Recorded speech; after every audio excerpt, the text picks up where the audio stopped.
welcome to WTF Performance. My name is Joel, and today we're working on my new 300ZX project car.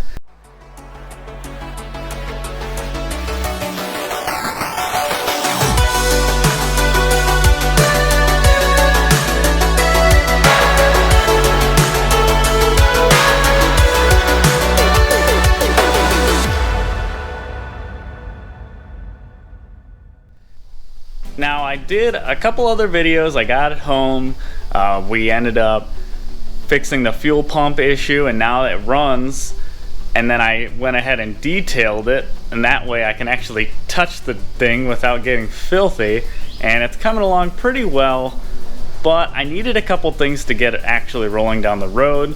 It can never hurt to have the Haynes manual for the car, so I went ahead and picked up one of those. I'm going to be working on giving this thing a tune-up. I've got some brakes for it. The main thing keeping this thing from getting back on the road is this throttle body coupler, so I went ahead and picked up one of those. We can throw that on pretty easy. That takes care of the drivetrain actually running and driving down the road. And then that brings me to a couple other problems. One, I took the old garbage seats out of it and they are annihilated. So I bought some fresh seats. If I can fab up some seat rails for them, then we can go ahead and bolt those in and have somewhere to sit. And then, to perfectly illustrate my point of how terrible the tires were when I got this car, this one's already flat again. So I'm gonna go ahead and pull some tires off some old wheels I have. They're a little smaller than this, but they should match the front ones decently. Like I said, just enough to cruise around. And then I don't know if I'm gonna put some wheels on this thing eventually, so I'm not gonna waste money on tires right now. We can at least test drive the car and see how it works, and make sure that there's no other major problems we have to tackle. So that's the plan today. We're gonna get some tires on this thing, we're gonna get that throttle body coupler on there, and hopefully get those seats bolted in and take this thing for a drive finally.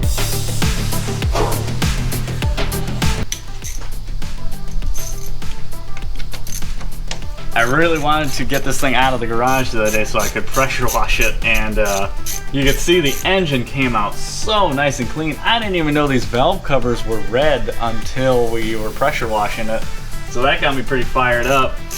But to get it out of the garage, I put the old intake coupler that ripped in half, and I just wrapped it with some duct tape and a clamp, and it did the trick. The thing drives and revs up pretty nice, but go ahead and put the real one on it.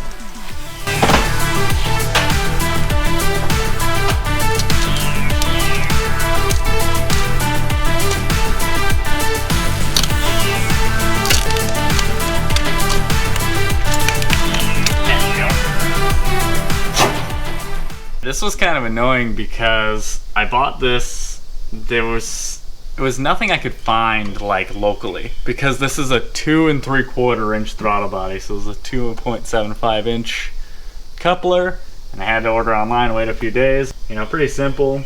I might have to just unbolt that bottom of this intake pipe, but it should fit right on. Got a couple of T-bolt clamps, and then we'll be back in business under here.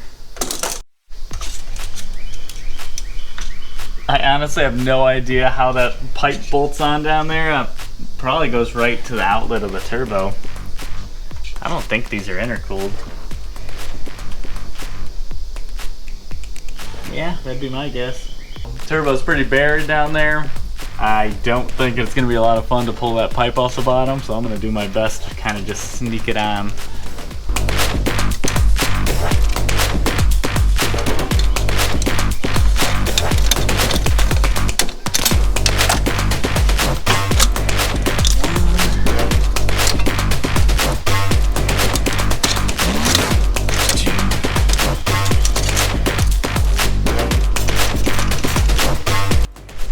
Alright, Lindsay and I are going to have to double team this thing.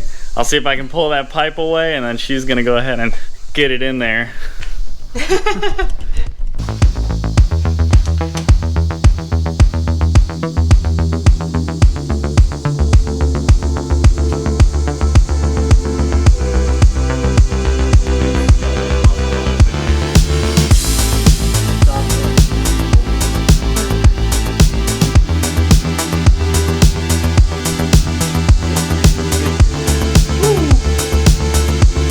Safety first, then teamwork.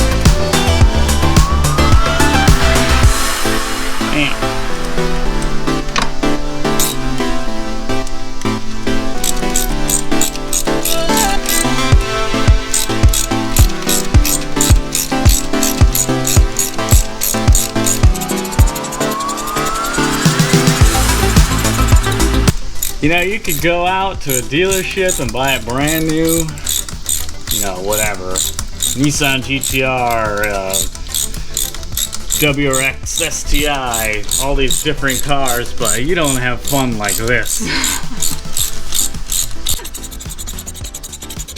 This is your definition of fun? You know what? I actually is. A lot of the time I struggle in the garage, but I keep coming back.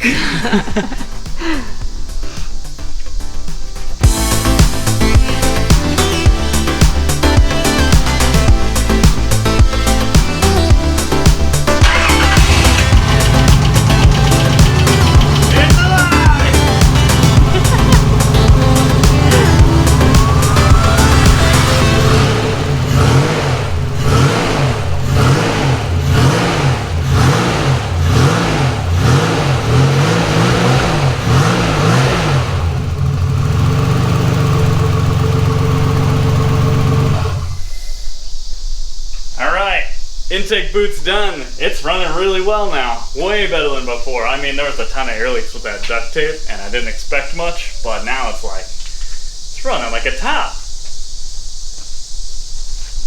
I haven't even done a tune-up yet. You know, if you're looking for a girl, get one with some meat, you know? Look at this. Look at this. Look at this. Yeah, I've got meat. Look at that meat. Got meat arms.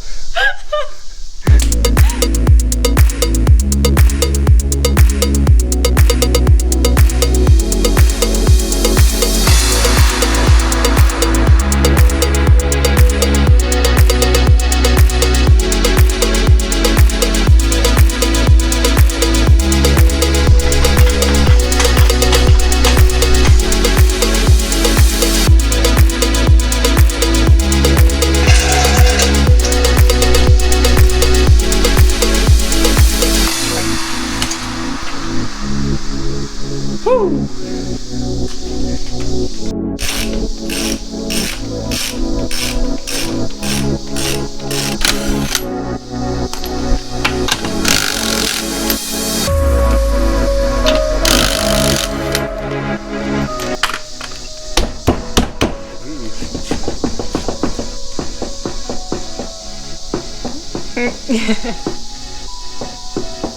Oh, wait. I think I might be lucky. I think that was the actual wheel coming off and not a horribly loose tie rod end. Oh, nope, it's a tie rod end. Oh.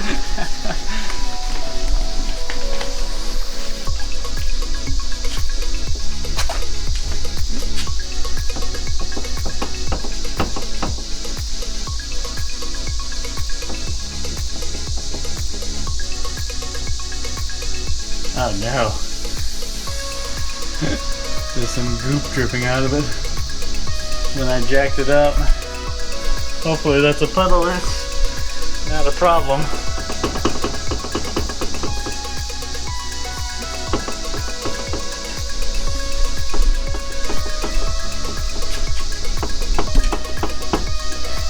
Oh no. He's a ball joint.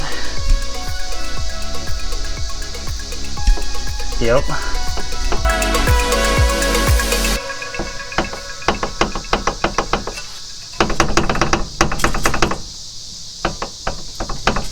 Okay, so we found a few more problems that I didn't know about till I jacked it up just now. Both sides have play. I'm not sure about this side. This feels like a tie rod. The other side is definitely a lower ball joint.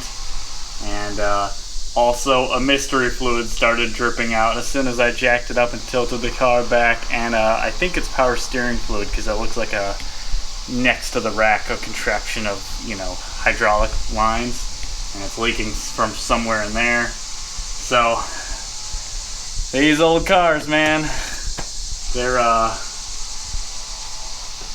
always fun. You never know what you're gonna get.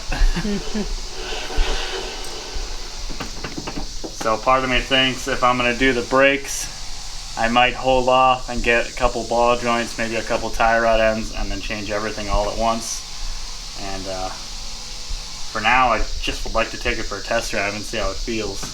but I already know now that it's not gonna feel the greatest.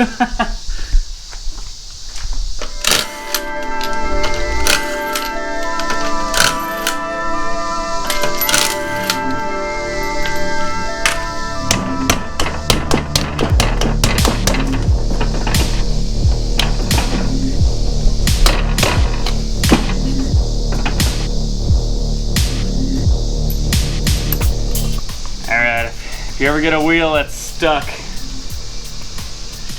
jammed onto the hub or corroded on there, you gotta make sure your jack is safe. You're on jack stands, so that way the car is nice and stable. You take one bolt, you thread it back on loosely, and then you wind up and you kick the motherfucker until it falls off. It's definitely not a fun process.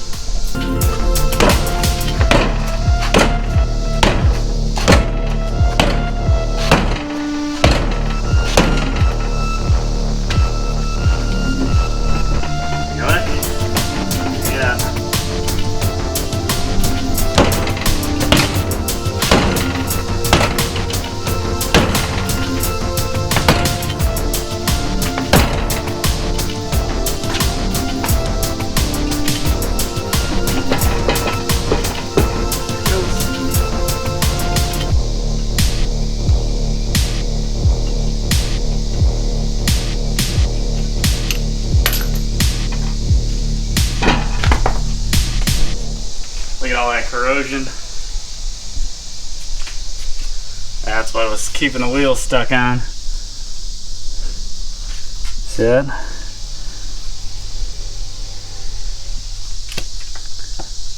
We'll definitely clean those hubs up before we bolt these wheels back on. Definitely got a really bad tie rod on this side.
Got some tires mounted.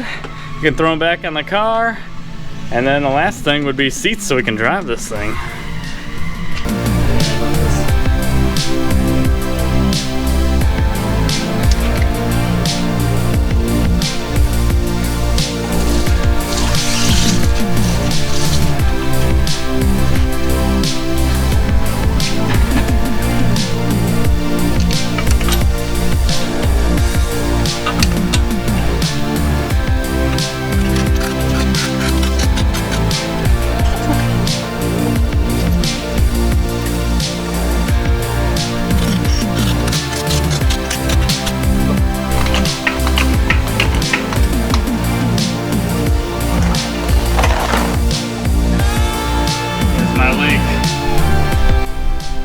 Power steering fluid, it looks like.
Picked up these seats to replace the old garbage seats, and you know, they're budget, they're nothing fancy, they're cheap knockoff seats, but you know what, way better than doing seat covers on those old seats.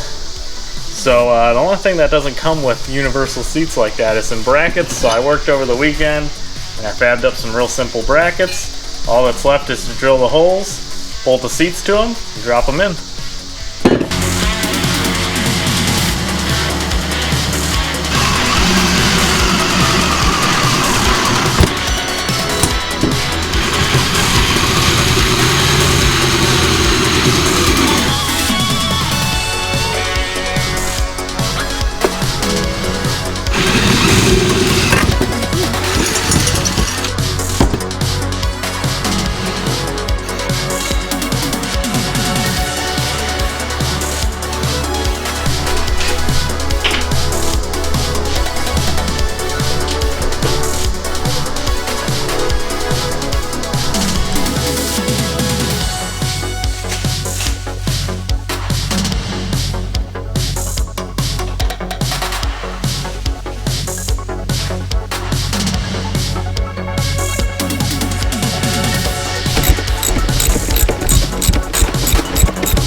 Why can I never get one unveiling right the first time?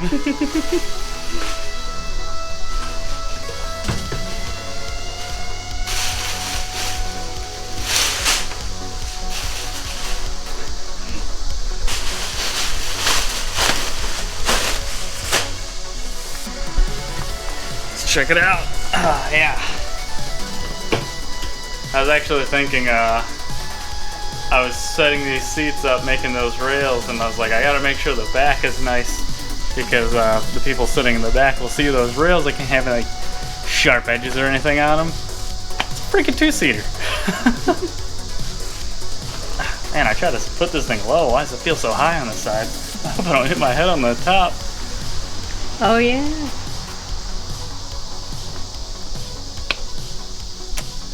Nope, hope not. Let's do the driver's side. What do you think? They're comfy. Are they? Yeah, you actually fit in them, kind of. Yeah, small person, small seat. I can't imagine them being any lower though. Well, these can't really go much lower. Yeah. I like them.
Finally got the seats installed. They're a little cramped in the shoulders for me. I didn't really think about that measurement when I was looking to make sure they'd actually fit in the car itself.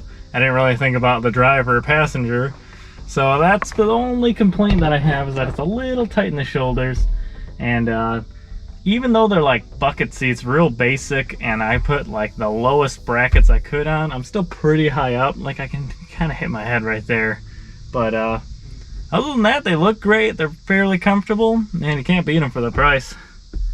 I'm thinking first thing tomorrow, I'm gonna hit the oil change, and I need to bolt the seat belts, the buckles into the bottom, and then this thing's ready for an actual test drive. I figured I could drive it right now, but if I wait till tomorrow, then me and Lindsay can go for like a longer test drive and see how this thing runs, actually get it up to temperature. With the oil change, I won't feel bad actually getting on it, opening it up, and seeing the whole 8 pounds of boost from this turbo. So I think that's the plan. I'm gonna wake up in the morning and we're gonna get right to work.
So that hasn't been changed in a while?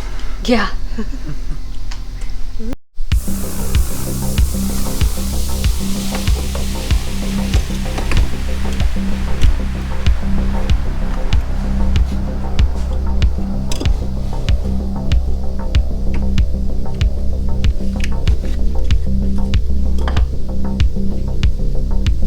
I have no idea where I'm reaching, I'm just guessing.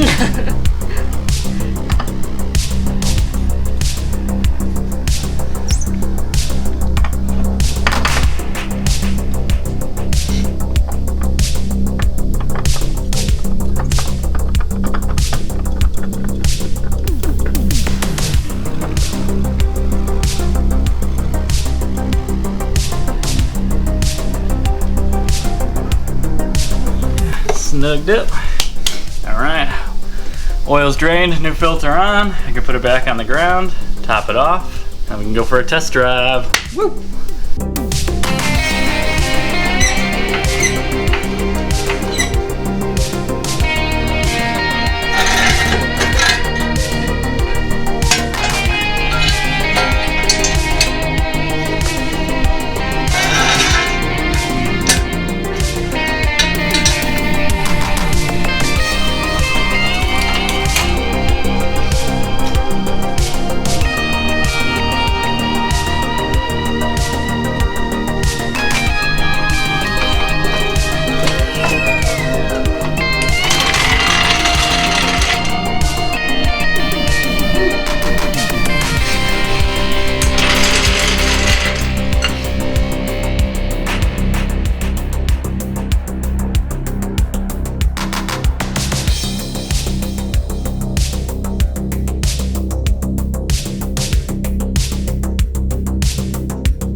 Okay, oil change is done. I threw 4 quarts of oil in it. It says it takes 4 1/4, but it seems to be just a little bit over full. So either I didn't get all of it out, which is kind of hard to believe, but more than likely as I drive it, it'll kind of settle into all the lines and everything and work into the filter. We should be good to go. I'll double check it after a quick test drive. Keyword, let's go test drive this thing. I'm super pumped. All right, I'm gonna bring some seafoam in a funnel. We'll put some gas in this thing, and you know what? These T-tops gotta come off, right? These T-tops gotta come off.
hear me because it's pretty loud and it's right under the car. So I think first things first, let's go get some fresh gas and put that seafoam in the tank.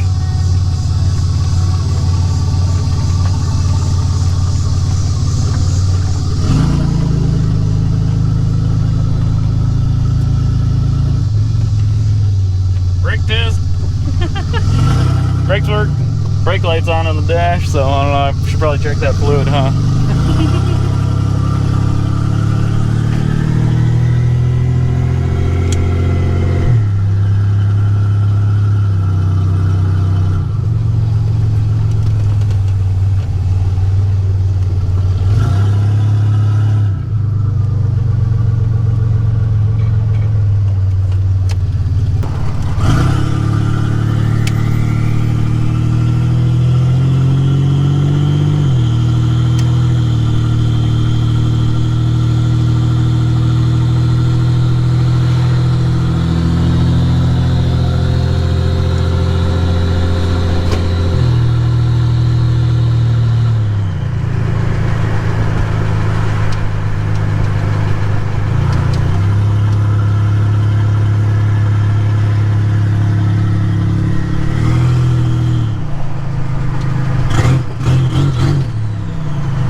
Made it to the gas station.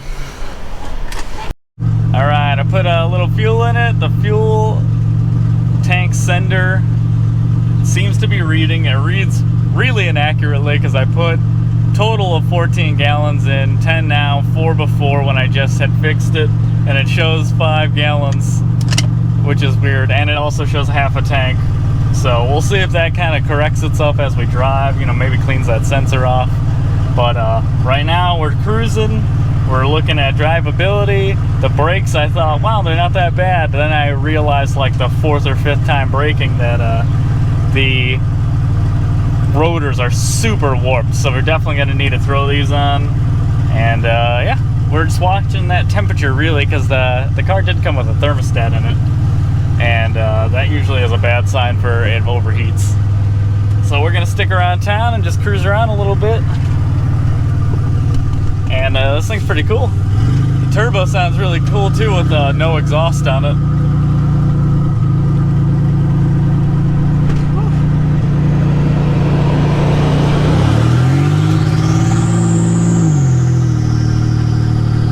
Oh yeah, it just started breaking up like right away when I tried to get into boost.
Alright, so we stopped here for an errand, and it's gonna be a shorter test drive than I thought because one big problem reared its head. And it's not the brakes, it's not anything detrimental, but whenever the car tries to get into boost, I could tell it's like breaking up real bad, like it's dropping a cylinder or something. So my guess is the spark plug wires and the spark plugs and maybe an ignition coil, and that way we'll have the best chance of it running good. But considering I haven't touched that stuff yet and it runs and drives this well, I think it's pretty healthy engine.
Just burning off a little bit of that high performance oil off of that turbo. Takes me back to my days in my old 3 Series. I don't know what to say. There's still a lot of work that needs to get done. Like I said before, I found loose tie rods, loose ball joints, so those need to get replaced. The brakes are warped, so that definitely needs attention. I have pads and rotors front and rear, so I'll slap those on. And then I've got these spark plugs and wires. I can throw those on and we'll see if that takes care of that misfire under boost. But I mean, it runs and drives. It's trying to run a little hot, I think. I'm gonna have to see what temperature these want to like kind of cruise at. It seemed to warm up at a stop. So as soon as you got driving, you know, air started pulling through the radiator, but you know, some fresh coolant might take care of that. You know, who knows how old that stuff is. I know it was over full, and I know it came with a thermostat, so I might as well throw the thermostat in and flush the cooling system too. And then I just gotta worry about how ugly it is. It's kind of ugly. It's a little ugly. This is Lindsay's favorite era of cars. She won't tell you that, but you know, she loves the spaceship era, she calls it. You know, whenever she sees an FCR X7, she's like, it's a spaceship.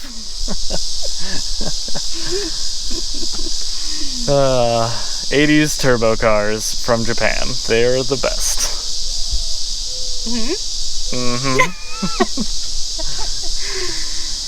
Well, subscribe if you want to see more content with my 300ZX turbo car.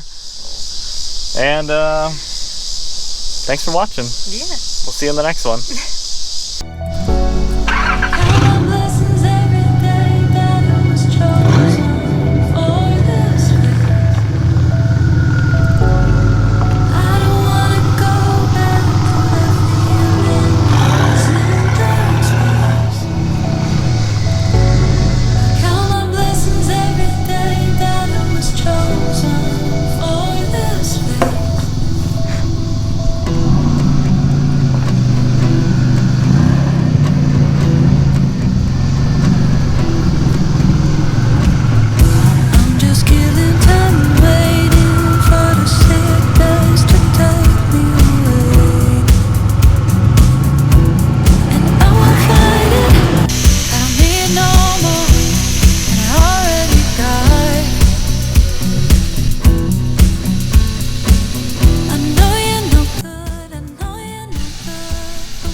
That ain't normal.